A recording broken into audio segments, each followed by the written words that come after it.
السلام علیکم ناظرین، میں ہوں آپ کا ہوسٹ نعمان شاہ۔ ناظرین، آج کا میرا جو موضوع ہے وہ انتہائی اہم ہے، اور اس میں جتنے بھی میں نکات پیش کروں گا وہ خاص طور پر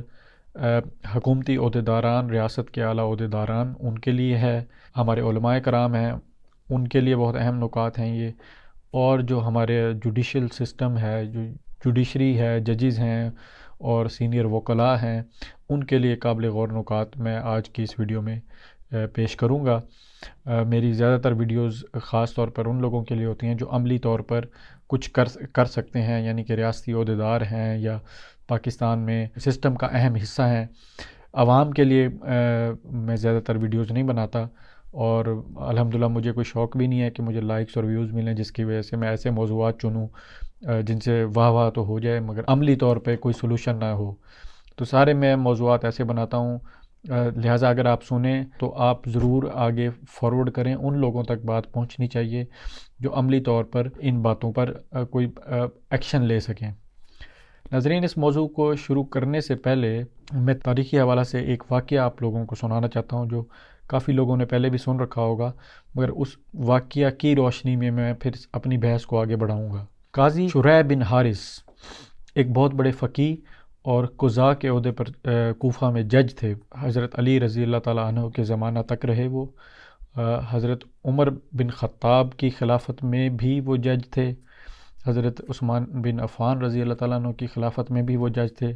اور حضرت علی کرم اللہ وجہہ کی خلافت میں بھی وہ جج تھے کوفہ میں۔ تو ہوا یہ کہ جب حضرت علی خلیفہ تھے تو ان کی زرہ گم گئی، تو انہوں نے وہ زرہ کچھ عرصے بعد ایک یہودی کے پاس دیکھی، تو انہوں نے اس یہودی کو کہا کہ یہ زرہ تو میری ہے۔ اس یہودی نے انکار کر دیا، اس نے کہا یہ زرہ آپ کی نہیں، یہ تو میری ہے۔ تو ان دونوں کے درمیان کوئی فیصلہ نہ ہو سکا، تو حضرت علی نے فرمایا کہ چلیں ہم عدالت سے رجوع کرتے ہیں، عدالت میں اپنا کیس لے کے جاتے ہیں۔ تو یہودی مان گیا، اور جب قاضی شریح کی عدالت میں حضرت علی اس یہودی کو لے کر گئے، تو قاضی شریح نے جب دیکھا حضرت علی کو خلیفہ وقت تشریف لائے ہیں، تو وہ اپنی سیٹ سے کھڑے ہو گئے اور حضرت علی کا استقبال کیا اور عزت افزائی کی۔ تو حضرت علی نے ان کو بیٹھنے کا حکم دیا کہ آپ بیٹھے رہیں، تو وہ بیٹھ گئے۔ قاضی شریح نے پوچھا کہ یا امیر المومنین کیسے آنا ہوا آپ کا؟ تو حضرت علی نے وہ واقعہ بیان کیا کہ میری زرہ کھو گئی تھی، آج میں نے یہ اس یہودی کے پاس دیکھی، مگر یہ انکار کر رہا ہے کہ یہ زرہ اس کی ہے۔ تو قاضی شریح نے کہا کہ امیر المومنین، میں اس چیز کی گواہی دیتا ہوں کہ آپ سچ بول رہے ہیں، یہ زرہ آپ کی ہے، مگر فیصلہ کرنے کے لیے ہمیں قانون کو فالو کرنا ہوگا، تو اس صورت میں آپ کو گواہ پیش کرنے ہوں گے کہ یہ زرہ آپ کی ہے۔ تو حضرت علی رضی اللہ تعالیٰ عنہ نے اپنے غلام قمبر کو گواہی کے طور پہ پیش کیا،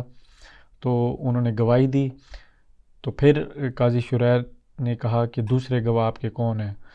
تو آپ نے حضرت علی رضی اللہ تعالیٰ عنہ نے حضرت امام حسن اور امام حسین رضوان اللہ اجمعین کو پیش کیا، ان کی گواہی بھی سنی گئی، مگر قاضی شریح نے کہا کہ یا امیر المومنین، قمبر آپ کے جو غلام ہیں ان کی گواہی تو میں قبول کرتا ہوں، مگر امام حسن اور امام حسین کی گواہی میں قبول نہیں کر سکتا۔ تو جس پر حضرت علی نے فرمایا کہ میں آپ کو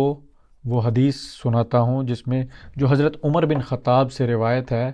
جس میں حضرت عمر بن خطاب نے رسول اللہ صلی اللہ علیہ وسلم سے سنا کہ حسن اور حسین جنت کے نوجوانان کے سردار ہیں۔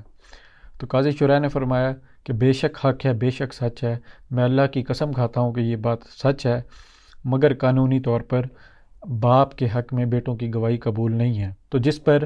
قاضی شریح نے فیصلہ یہودی کے حق میں کر دیا۔ یہودی یہ سارا منظر دیکھ رہا تھا اور وہ حیران ہو رہا تھا کہ خلیفہ وقت، مسلمانوں کا خلیفہ امیر المومنین اپنے ہی قاضی کی عدالت میں آیا اور فیصلہ اس کے خلاف ہو گیا۔ تو اس چیز نے اسے بہت متاثر کیا، اور جس کے نتیجہ میں وہ بول پڑا کہ یا علی، یہ زرہ آپ ہی کی ہے اور میں یہ آپ کو واپس کرتا ہوں، اور ساتھ اس نے کلمہ پڑھ لیا۔ ناظرین، یہ واقعہ سنانے کا مقصد یہ ہے کہ ہمارے عام ذہنوں میں انصاف اور عدل کہ یعنی انصاف کسے کہتے ہیں اور عدل کسے کہتے ہیں، اس کی ڈیفینیشن کلیئر نہیں ہے۔ ہمارے ہاں یہ سمجھا جاتا ہے عام طور پر کہ میرے نزدیک فلاں بندہ انڈاؤٹلی اگر وہ گناہ گار ہے تو اسی کو سزا ملنی لازم ہے، تو پھر انصاف کہلائے گا، اور اگر ایسا نہ ہوا تو یہ ناانصافی ہوگی۔ حالانکہ اس پورے واقعے پر اگر ہم غور کریں، انصاف تو یہ تھا کہ حضرت علی کے حق میں فیصلہ ہوتا، مگر فیصلہ یہودی کے حق میں ہوا اور اس کو انصاف ہی لکھا گیا، اس کو انصاف ہی کہا۔ آج تک کسی نے بھی اس کو یہ نہیں کہا کہ حضرت علی کے ساتھ ناانصافی ہوئی۔ خود حضرت علی نے قاضی شریح کے فیصلہ کو قبول کیا، جس کی وجہ سے یہودی متاثر ہوا۔ تو حضرت علی نے بھی یہی اصول بتایا کہ انصاف قانون کے تقاضوں کو پورا کرنا ہوتا ہے۔ یعنی جہاں گواہ کی بات تھی، جو قانون تھا کہ گواہ کس کی گواہی قبول ہے، کس کی گواہی قبول نہیں، یہ قانونی تقاضے جو ہیں، قانونی ریکوائرمنٹس جو ہیں، اس کو پورا کرنا انصاف کہلاتا ہے۔ اس قانونی ریکوائرمنٹ، اس پروسیجر، ان قانونی تقاضوں کو پورا کرتے ہوئے بے شک کسی کے ساتھ حق کا فیصلہ نہ ہو، بے شک بظاہر اس کے ساتھ ناانصافی ہو، مگر انصاف ہی کہلائے گا، کیونکہ الٹیمیٹ جسٹس جو ہے وہ روز قیامت اللہ تعالیٰ کرے گا۔ انسانوں کا جسٹس یہ ہے کہ وہ اللہ اور اللہ کے رسول صلی اللہ علیہ وسلم کے بتائے ہوئے قانونی تقاضوں کو پورا کرے، تو وہ جسٹس کہلاتا ہے، وہ انصاف کہلاتا ہے، وہی ہمارے لیے انصاف کہلائے گا۔ ہم نے قانون کو پورا کرنا، اس کی ریکوائرمنٹس پر عمل کرنا ہمارے نزدیک انصاف ہوگا،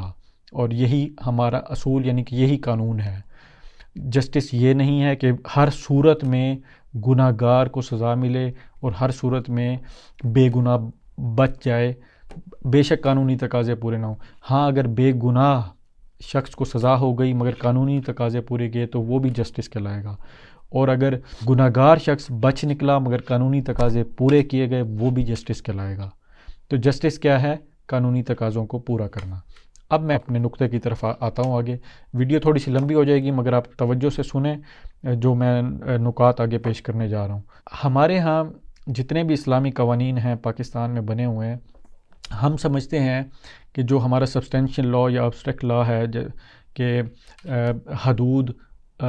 جو اسلامی سزائیں ہیں اس میں حدود ہے، اس میں قصاص ہے، اور پھر تعزیرات ہیں جو پاکستان کی، یہ درج کر دینا مینز کہ اسلامی سزائیں اور اسلامی نظام نافذ ہو گیا۔ پروسیجر کو ہم ایزی لیتے ہیں، ہم کہتے ہیں پروسیجر میں نا ہم اپنی مرضی کا بنائیں گے پروسیجر، کہ دفعہ کون سی لگانی ہے جرم کے اوپر، قانون شہادت کیا ہے، کس کی گواہی قبول ہے، کس کی گواہی نہیں قبول، اس پروسیجر کو کیسے کرنا ہے۔ پھر ہم نے یہ دیکھنا ہے کہ مقدمہ درج کیسے ہوگا، یعنی پولیس کا جو پروسیجر ہے اس میں، اس سارے کو ہم ایزی لیتے ہیں۔ اور یہ ہمارے سامنے کی یہ مثال ہے جو سلمان تاثیر کا کیس تھا اور غازی ممتاز قادری کا جو ایشو ہوا سارے، اس میں بڑے بڑے لوگوں نے، اور بلنٹلی بولتے ہیں بعض لوگ، کہ وہ کہتے ہیں یہ تو پروسیجر ہے نا، یہ پروسیجر تو پروسیجر میں تو آپ کے پاس آپ جیسے مرضی چینجز کر لیں، پروسیجر کا ایشو نہیں ہوتا، سزائیں تو ہم نے رکھی ہوئی ہیں نا اسلامی۔ جبکہ میں یہ سارا آپ کو واقعہ بتایا کہ انصاف پروسیجر ہی کا نام ہے۔ انصاف، کیونکہ آپ کا جو سزاؤں کی کتاب ہے نا سبسٹینشیل لا کی، جس میں درج ہے کہ قتل کی سزا موت ہے یا قصاص ہے، پھر حدود ہیں، اور پھر تعزیرات جو ہم نے بنائی ہوئی ہیں، یہ اس میں تو آپ تبدیلی کر ہی نہیں سکتے، آپ کے پاس پلے کرنے کے لیے تو کوئی گنجائش ہی نہیں ہے۔ یہ تو شریعت کے وہ سزائیں ہیں جو آپ نے کاپی پیسٹ کی ہیں، آپ پلے کہاں سے کرنا ہے، آپ کے اوپر ذمہ داری کہاں پہ آتی ہے؟ وہ پروسیجر میں آتی ہے۔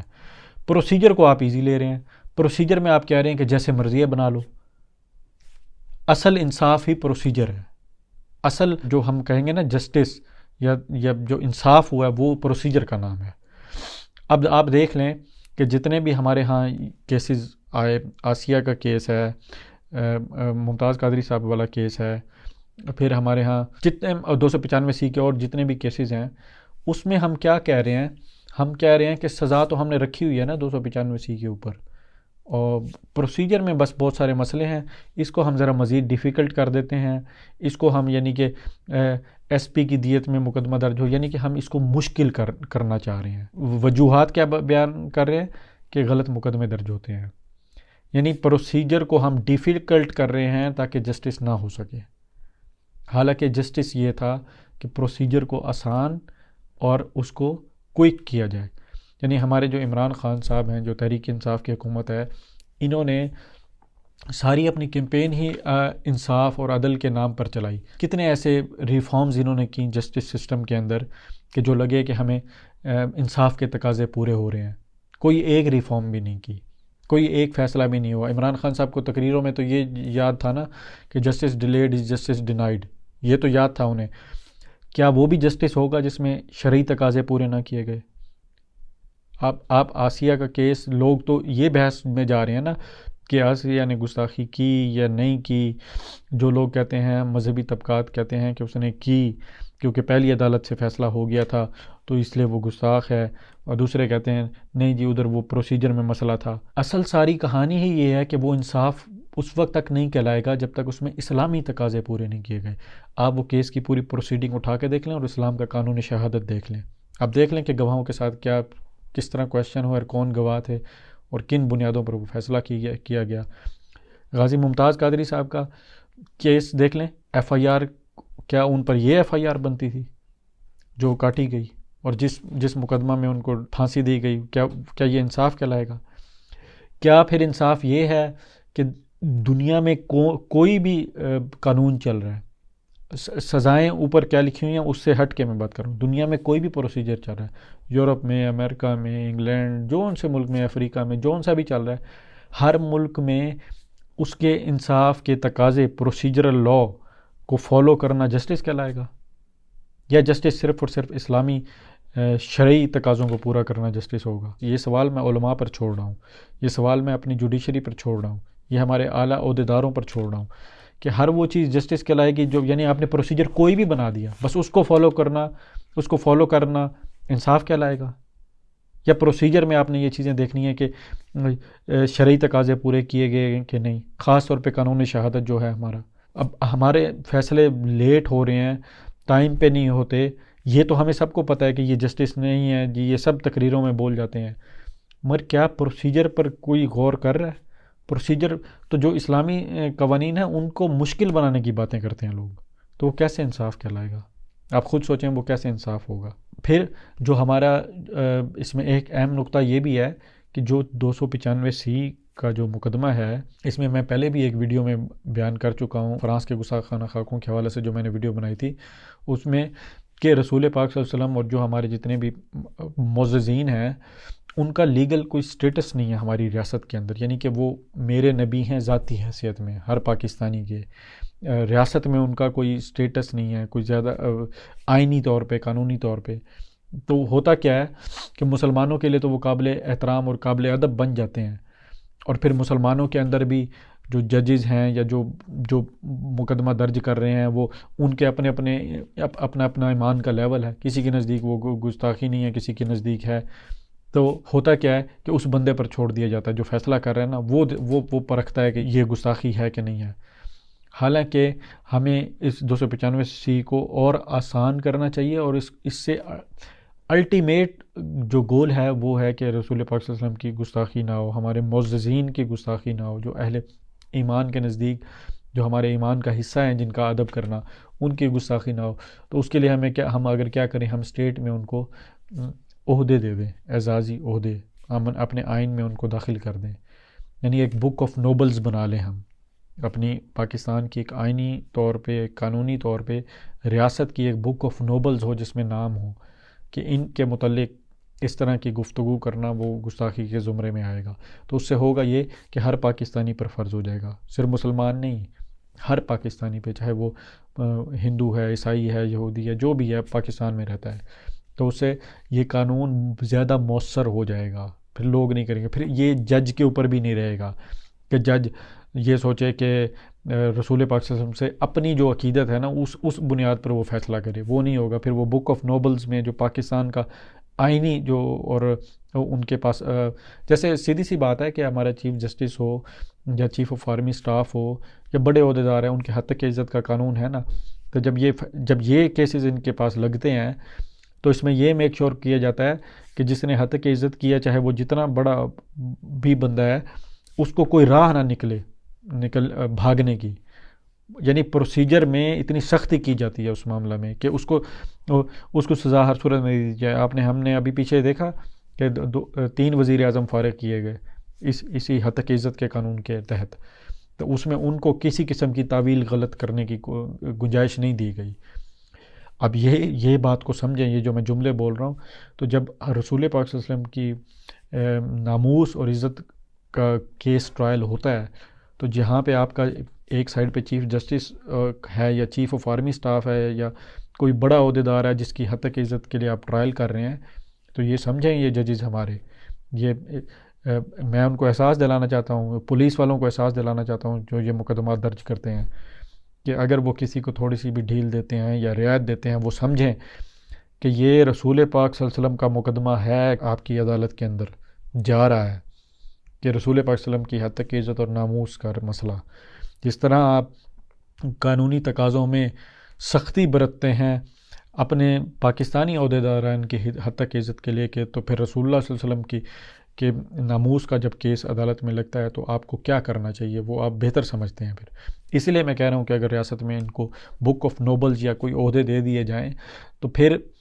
اسی طرح ہی ڈیل کیا جائے گا جیسے ہم چیف آف آرمی سٹاف کی حد تک عزت کو ڈیل کرتے ہیں، چیف جسٹس کی حد تک عزت کو ڈیل کرتے ہیں، یا کسی اور بڑے عہدیدار کی عزت کو ڈیل کرتے ہیں۔ یہ تو ہو گیا ایک چیز۔ اب دوسری چیز ہے جو ہمارے قوانین کے انڈر پروسیجرز ہیں ان کو اسلامی بنانا انصاف کہلائے گا، جیسے میں نے پہلے بتایا۔ وہ کب بنیں گے، اس کے لیے کیا وفاقی شرعی عدالت ہونی چاہیے علیحدہ سے، کب جوڈیشل ریفارمز ہوں گی۔ جوڈیشل ریفارمز کی لوگ بات تو کرتے ہیں مگر اس کانٹیکس میں نہیں کرتے کہ جوڈیشل ریفارم سے مراد ہے کہ شرعی تقاضے پورے کیے جائیں، یعنی ہمارا پروسیجر لا کو مکمل شرعی بنایا جائے، اس میں قانون شہادت بہت اہم ہے۔ اور پھر میں تو یہ کہنے کے بھی جو ہمارے علماء کرام ہیں، مفتیان کرام ہیں، اگر ہمارے یہ جو زمینوں کے مقدمے ہیں نا، جتنے یہ جو 20 سال سے لگے رہتے ہیں اور لاکھوں مقدمے پینڈنگ پڑے ہیں، یقین کریں اگر یہ ہمارے دارالافتاء جتنے بھی ہیں نا ان کو سرکاری سٹیٹس دے دیے جائے اور مفتیان کرام کو یہ مقدمے دے دیے جائیں تو یہ منٹوں میں فیصلے ہوں گے ان کے، سب زمینوں کے کیس تو ایسے نپٹا دیں گے ہمارے سارے علماء مفتیان کرام، اور کرپشن بھی بہت کم ہوگی۔ اور پھر نہ صرف وہ فیصلہ کریں گے مقدمے کا، بلکہ وہ جو کہتے ہیں نا آؤٹ آف کورٹ سیٹلمنٹ اور اس طرح کی چیزیں بھی علماء کرام بہت اچھی طرح ڈیل کر سکتے ہیں عوام کے اندر، اور مجرم کو نہ صرف سزا ہوگی یا بلکہ وہ ان کو قرآن و حدیث کے حوالہ سے تبلیغ بھی کریں گے، ان کو ڈرائیں گے تاکہ وہ دوبارہ ایسے مقدمات میں ملوث نہ ہوں۔ ہمارے یہ ججز بیچارے ان کو تو کچھ پتہ، یہ تو اینگلو برٹن لاء کو فالو کرتے ہیں اور ان بنیادوں پر یہ فیصلہ کر دیتے ہیں، اور جہاں اسلامی کیس لگتا ہے تو وہ اس کی ساری ججمنٹ، اس کا سارا کانٹیکس اس کے اپنے ذاتی ایمان کے اوپر گھوم رہا ہوتا ہے۔ اب جیسے میں نے کہا اگر ہم بک آف نوبلز بنا لیں تو اس میں جسٹس بھگوان داس بھی بیٹھا ہوگا نا اگر جج کی سیٹ پر مثال کے طور پہ، تو وہ اب بے شک وہ رسول اللہ پاک صلی اللہ علیہ وسلم کو نبی نہیں مانتا، صحابہ کرام کو کی عزت ان کے لیے نہیں ہے جس طرح مسلمانوں کے لیے ہے، یا اور انبیاء کرام کی یا قرآن پاک کی، اور جب یہ پاکستان کی بک آف نوبلز کے انڈر یہ کیس چلے گا تو وہ چاہے جج بھی کسی بھی مذہب کا ہوگا تو اس کو فیصلہ اسی طرح کرنا پڑے گا، اسی سختی کے ساتھ کرنا پڑے گا جیسے ہم پاکستان کے عہدیداروں کو کرتے ہیں۔ تو لہٰذا جسٹس یہ ہے کہ قانون کے تقاضے پورے کیے جائیں، صرف سبسٹینشیل لا کو اسلامی بنانا جسٹس نہیں ہے، وہ تو آپ اس کو چینج کر ہی نہیں سکتے نا، وہ تو قرآن و حدیث کے خلاف ہے۔ آپ کے پاس تو ہے ہی پروسیجر کو آسان بنانا، پروسیجر کو عین شرعی بنانا، اور پروسیجر کا فیصلہ کون کرے گا، پروسیجر کے جو ایکٹرز ہیں اس کے اندر پولیس ہے، آپ کی جوڈیشری ہے، وہ کون ہے، وہ کس حیثیت میں اس کیس کا ٹرائل کر سکتے ہیں، یہ ساری چیزوں کو کرنا جسٹس کہلائے گا، کیونکہ ہمارا آپ کا جسٹس پروسیجرل لا ہے، سبسٹینشیل لا نہیں ہے۔ سبسٹینشیل لا تو بائی ڈیفالٹ اسلامی ہوگا، وہ آپ نے ہم نے نہیں بنایا، وہ اللہ اور اللہ کے رسول نے بنایا ہے۔ ہمارے پاس کیا ہے پروسیجر، اس کو ہم کیسے، اس کے ساتھ ہم کیسے پلے کرتے ہیں، اس کی بنیادوں پر ہم کیسے فیصلہ کرتے ہیں، وہ ہمارا جسٹس کہلائے گا۔ لہٰذا ہمارے جو ججز ہیں، ہمارے علماء کرام ہیں، میں کسی ایک کیس پر یہ نہیں کہتا کہ انصاف ہوا یا نا انصاف، میں کہہ رہا ہوں جتنے بھی کیسز چل رہے ہیں اگر اس میں پروسیجر آپ کا شرعی نہیں ہے تو چاہے حقدار کو حق بھی مل رہا ہے تو وہ نا انصافی ہے، وہ جسٹس نہیں کہلائے گا، وہ قطعاً جسٹس نہیں ہے۔ جسٹس وہی ہے جس میں شرعی تقاضے پورے کیے گئے، شرعی تقاضوں کے بغیر جو بھی فیصلے آپ کریں، اے صحیح تھا یا بی صحیح تھا، ارریلیونٹ، انصاف نہیں ہے وہ. تو انصاف کے تقاضے پورے کرنا انصاف کہلائے گا. نتیجہ کیا نکلتا ہے اس سے ہم انصاف کا فیصلہ نہیں کر سکتے. جزاک اللہ.